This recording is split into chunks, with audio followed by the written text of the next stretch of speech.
everyone. You are very welcome to Writer's Block today.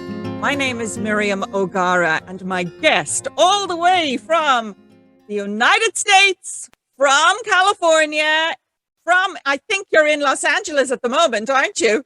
I am. Just double checking. We have Gabrielle Stone. Now, you'll know her work, and I'm sure you know her two latest books. You'll certainly know her from her movies, Zombie Killers, Elephant's Graveyard. You'll also know her from Speak No Evil 2013.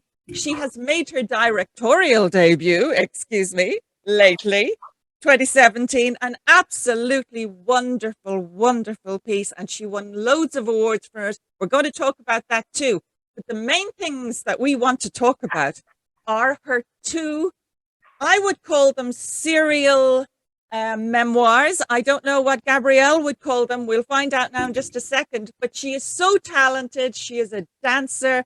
She's also very beautiful. And she comes from a lineage that we all know. Dee Wallace and Christopher Stone, two absolute legends in their own industry. I am delighted to welcome to the show, Gabrielle Stone. Thank you so much. What a beautiful introduction. I'm honored to be here. Thank you for having me. Oh, I'm absolutely honored to have you on. I mean, I'm speaking to you from Ireland. And of course, what is wonderful about being able to introduce you from here is that your two books spend so much of their time in Europe. Yes. Yeah, absolutely. And Ireland is Europe. Just a reminder to some people. We've had a big Brexit issue here, but Europe. Yeah, Ireland is very high up on my list. I can't wait to get over there. And I have a lot of readers in Ireland that have reached out to me, actually, which is, it's so crazy that these books have, made it all the way across the pond, as they would say. Well, you have featured an Irishman in your second book, and you also feature a chap that you call Irish in the first one. Ireland, yeah. You call him Ireland, and it's a wonderful book. But let's just go for a moment from the point of view of the show, which is Writer's Block. A lot of us women, of course, and you would be in your 30s. I'm in my 50s and my mid 50s. But I saw, when I was reading this book, I saw so many parallels between, not only myself, but younger women in their 30s and their need to find themselves. But it struck me when I was reading both books as well, Gabrielle, that this is not just something that is confined to people in their 20s and 30s and sorts itself out somehow after that. This is something a journey we all identify with. It is not generational. It is almost like a continuous journey of finding ourselves. But we will always remember the first big experience of this. And yeah. Usually that seems to be it's triggered by a big life event. And you had this experience. And it's often tragedy of some sort or sorrow of some sort that can bring us to that point too. And without giving the whole book away, you had an experience. You married someone that you felt was going to be the one. And it didn't exactly pan out how you thought, did it? Not quite.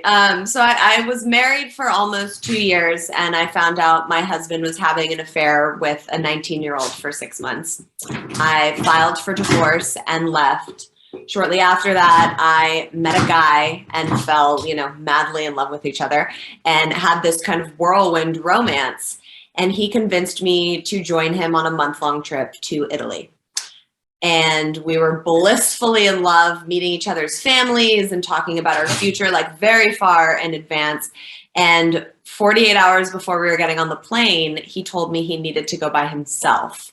And I was absolutely devastated. He broke my heart like my ex-husband never could have done. And in that moment, I had a decision to make. And that was either stay at home heartbroken or go travel Europe for a month by myself. So I took a backpack and I did 6 countries over the span of a month and wrote Eat, Pray, FML about it. Yeah, and that is a hugely courageous thing to do because I mean you've had a double whammy here. You know, you've had basically a man that you said yes to marrying let you down, and you had to. This was sprung upon you in an awful way. The way you pray won't happen. Yeah. And that's very traumatic. Um, and then you meet this person, not exactly on the rebound either, but he is so, on the face of it, he's so right. He's the sort of person that you would feel ticks all the boxes as well. And out of the blue, I mean, what I loved about the way you wrote this, Gabrielle, was that you could see your awareness of how a conversational space in a text needs to be absolutely right to get the emotion across. And that's really hard when you're talking about your own experience. So how easy was it for you, or how difficult was it for you to actually relay the the dagger of pain, if you like, that would inevitably be there because you have fallen for both of these men. And like that, overnight, bang, they change. Yeah, I think for me, writing this book, because I wrote 3/4 of it on my Europe trip by hand in my journal. So I think for me, writing this book was therapy. It was like my way of healing and processing all of it. So it kind of just flowed out of me. I wrote, as I said, 3/4 on the trip and then finished it when I came home. The whole thing was done in about 3 months, which I know from writing my second book is wildly fast to complete a book in that amount of time. And I think that it really, writing was what got me through 2017 and really what brought me to the other side of all of the heartbreak and all of the grief, because it was kind of just like one thing after another at that point. You know, the divorce and the cheating and then the real heartbreak, which came from the man after it. It almost seemed like it wasn't real life. And the writing was really where I could find my center and work through all of the different stuff that was going on. You are tuning in there with a number of different things. You're basically choosing words there that, okay, we can associate them with the movie, you know, Eat, Pray, Love. But at the Yeah. same time, what you're doing is you're choosing words that are everything that matters to us when we're in trauma. Praying is so important to us. We're praying that this will sort itself out. We're trying to get spiritually connected again.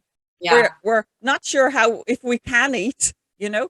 And, Right. and then you're saying, damn it, my life, I've just got to get on with it. Yeah. Yeah. And it, you know, like it, of course, everybody knows Eat, Pray, Love. So it really is a satirical play on that title because Eat, Pray, Love is, you know, this incredible journey, but this was so far from that. There was a lot more men involved. There was a lot more, you know, fuck my life moments that came about. So it really just made all the sense in the world to kind of make it a satirical play on that title. And did you feel that from very early on? I mean, because we know from the book itself that you've decided early on you're going to write a book. You're not just keeping a journal that is therapeutic. You've made the decision that I'm actually writing this trip that I go on now as a book. Yeah. So was the title there from early on?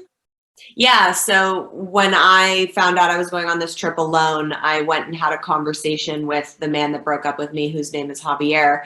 And when he dropped me off from that conversation, he said, "How are you feeling, Gabs?" And I said, like, I'm about to go on a journey of eat, pray, fuck my life. And that's the title of the book I'm going to write. And it just made sense and kind of hit me like a ton of bricks. I had never read Eat, Pray, Love. I had never watched the movie. I, of course, knew, you know, the premise of it. And I went in that night before my flight and watched the film and remember sitting there going, holy shit, this is literally my life right now. Like there were so many funny similarities. But, you know, once I got on the plane, the journey that happened overseas is vastly different than Eat, Pray, Love. And did you, I won't say shock yourself, but did you find yourself living almost sort of outside of your body in certain respects, and that you are meeting these people, women and men, we have to say, and some extraordinary friendships are made.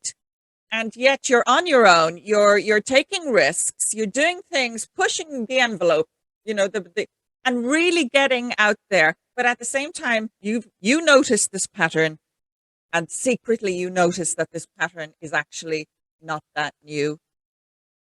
And you make the connection back to the relationship that you had with your father, which was a very good one, wasn't it? I mean, it was a terrific relationship. Yeah, but I think that, when we have patterns in our life, it's our responsibility to take notice of them. And so many times people want to say, oh, I'm the victim, or, oh, I can't believe all this is happening to me. And when we are experiencing patterns in our life, we're attracting that into our life, whether we want to admit that or not. And of course, it's not conscious, it's all subconscious. But, I'm a perfect example of that. I lost my father pretty tragically when I was 6 years old. And then I had this continuing fear of abandonment. And when I love someone, they die feelings growing up. And that was reinforced when I was 16 and I lost my high school sweetheart in a car accident. And so I had carried this belief of fear of abandonment. So I attracted my ex-husband, who abandoned me in the most horrible way possible and stepping out on our marriage. And the universe was like, okay, Gabrielle, are you ready to go heal that? And I was like, no, I'm good. Let's just keep going this way. And then I attracted the man after, who quite literally abandoned me 48 hours before we were stepping on a plane. And the universe was like, okay, are we ready now, Gabrielle? And I was like, okay, maybe it's time now to go heal this. I think a lot of women, when they get into their 40s and their 50s and they're empty nesters, they start looking back at the relationships they've had. And sometimes they feel very guilty. And they say, why didn't I see that coming? Is it because I didn't have that father figure there? Or is it because, and they start absorbing the guilt and saying, I should have done something to make myself better informed and better able to recognize this person as being a user, or this person as being someone who, wasn't giving me what I deserve. What's wrong with me? And we go down this thing of pointing the finger back at ourselves.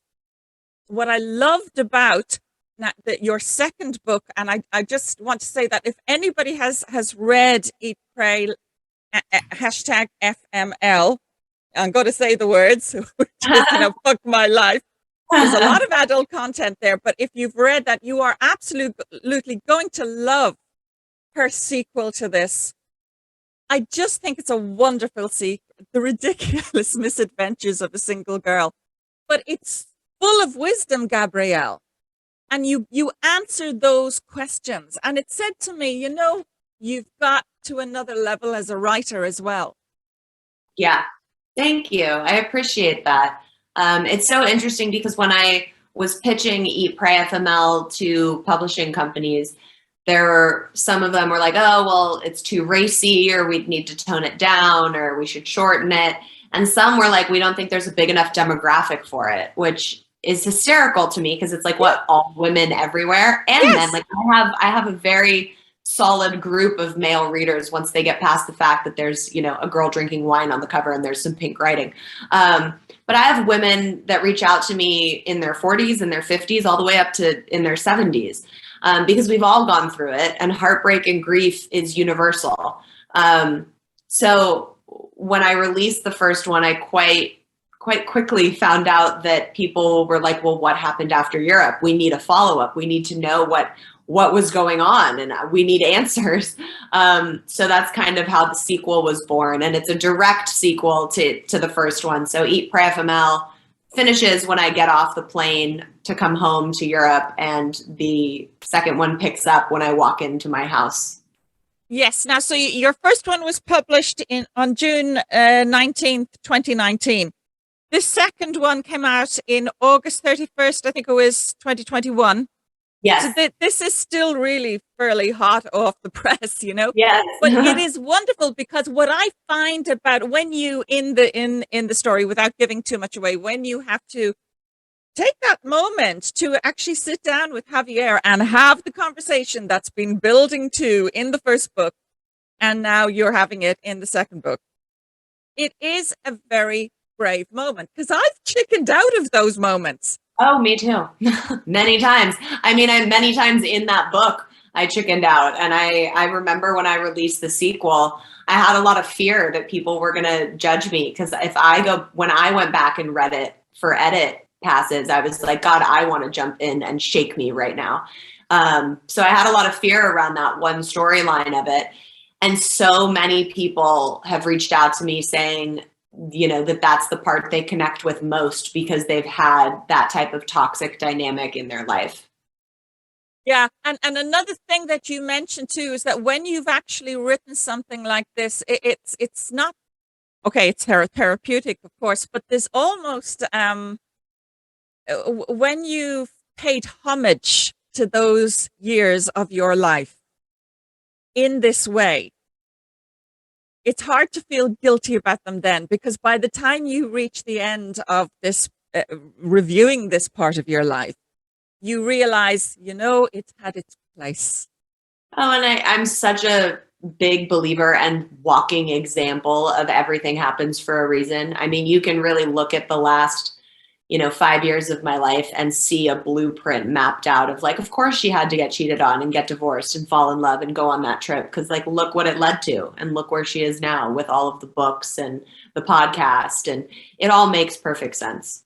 It does. It does. And I have written a memoir myself about 2 years, a specific 2 years in my life, in 1978 and 79, when I was a teenager during the Iranian Revolution. And I found that I came to an understanding of my father, who had been this Gibbs-like figure, who was very quiet, never spoke to you, felt safe. You knew he was great, but he was very kind of a man's man. I came to another understanding of him, a whole new understanding.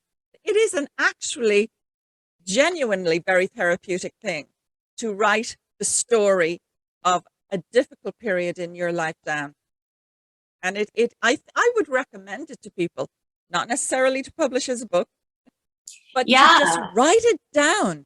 I mean, I think that's why people journal. It's just a different form of being able to let out your emotions and express that. Whenever people are having trouble communicating with someone, I always recommend writing a letter because it allows you to get all of your feelings out in one place and make sure you have the space to say everything you're feeling. And then the person receiving that letter is forced to actually hear you and read everything.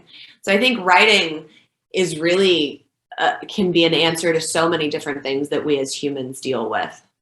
Yeah, and I think writing the story is important because very often we'll write diaries or journals, but we won't necessarily read them again ever. Right, or we might read 1 or 2 years that we knew were interesting.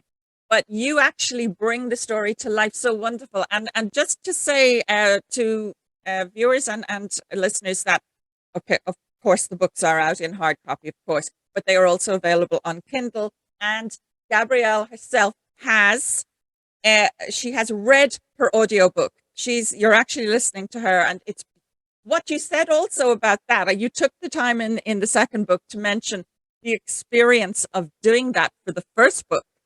Yeah. It was quite something because you really didn't know what the rules were. And maybe that's a good thing. I think so, because I get so many wonderful compliments on the audiobook that it's not just a regular narration, because I went in and was like, well, if I cry, I cry. If I laugh, I laugh. Like, I'm just going to tell it how I hear it in my head, and really kind of experience all of it. So it really was doing the first one was so much fun for me. I was like, why have I not been a narrator my entire life? You get to show up in your pajamas, drink tea, and like act all day. It's my dream job. The second one wasn't as fun of an experience simply because the second book was a lot harder for me compared to the first one, which sounds crazy because the first one was, where all the crazy life catastrophes were happening. But I think because in the second book, it was still so close to home. And there were people in that I still have in my life that I, didn't want to hurt in any way. There are things in the second book that I'm not necessarily proud of. So it was a very different experience writing and recording the second book as opposed to the first. Yeah. Do you feel that the learning curve was, I suppose, one of the deeper ones? I mean, you'll be used to text, you'll be used to scripts, you're used to changes being made, but this is different again.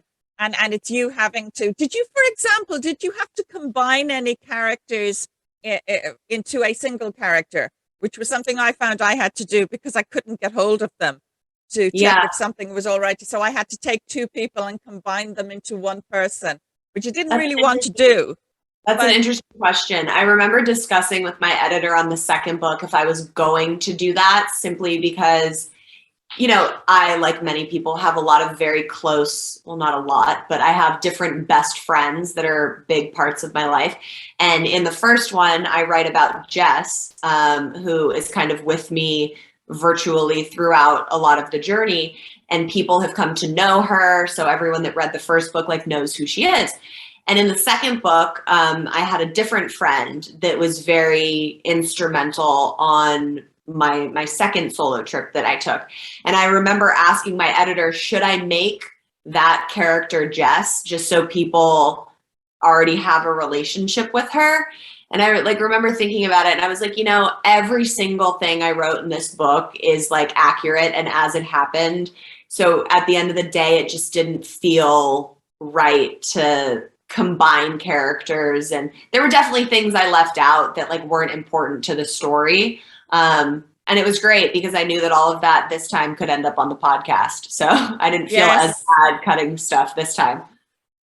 Now, just to take you to your work at the moment outside of writing, of course, you had, these awards that you won, which were absolutely wonderful. It happened again last night, a wonderful piece of work. You've got all these credits coming in. Can you tell us what's going on right now in your life? What's in pre-production? What are we waiting to see?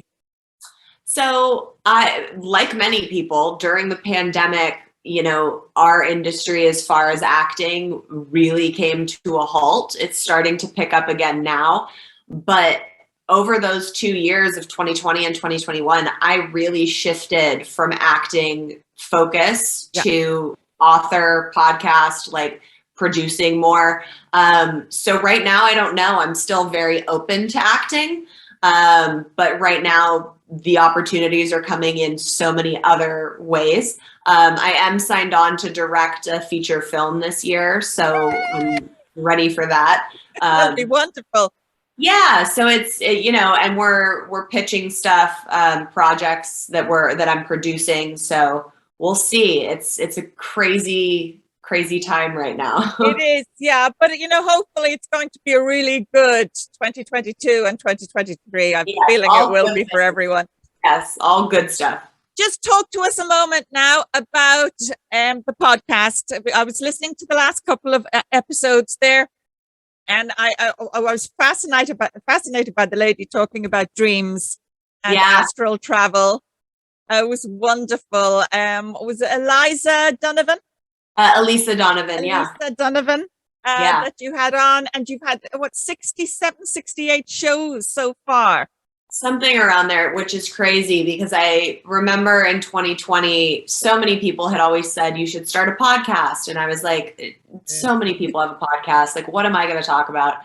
And during the height of the pandemic, my girlfriend was like, look, just do it. I'll produce it. And I was like, okay, we'll try and see how it goes. I thought maybe, 1,000 or 2,000 of my readers would come over and listen. And it has just blown off of what I thought it was going to be. I have people that find the podcast now and binge the podcast and then they read the books. So it's really wild to see how it's taken off. And it's allowed me to have a platform where I can talk about really important topics. You know, like we've brought on people that talk about sexual assault and domestic violence and substance abuse. But we do it, you know, in a very fun as topics like that can be, way. You know, like I talk a lot about healing and about heartbreak and how to, you know, move through all of that. But I do it in my way where I'm dropping F-bombs and, you know, like it's done in a more fun, safe space where people can really feel like it's less heavy than normal. And is it still with Instagram? Is it still with IG? Yeah, so we go on. I mean, the podcast airs on, you know, Spotify, Apple, anywhere you can get your podcast. But every Wednesday we do happy hour. So I get on at 6 p.m. PST, and we chat, and I, you know, take questions from people. Sometimes we bring our guests on, and that's on IG Live on the podcast page. Absolutely, and it's great. As I say, I was listening to the last couple of episodes, and it's a joy to listen to. Look, it has been wonderful chatting to you. Listen, don't forget to check in with the Audible podcast as well, because you can actually download the book. You can listen to Gabrielle. You can hear the whole show. If you're stuck in the car and you just want to listen to something that's really interesting and yet has a serious message, but is upbeat and so well balanced. Aww. That's what Gabrielle Stone does very, very well with her books. And she's translated that to her narration as well, because for some people, it's not their thing.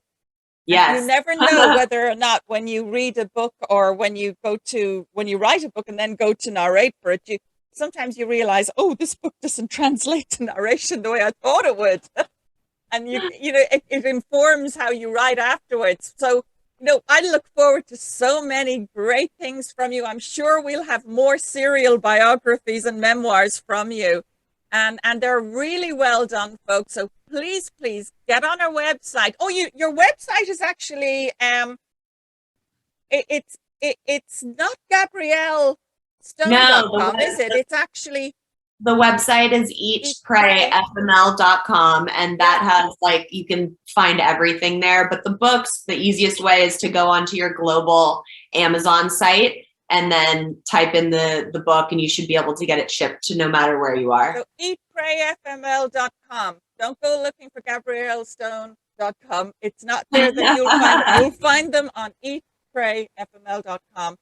It's been a joy to have you on. Thank you so much for coming on the show. I had your mom on as well. We had a great time. I love it.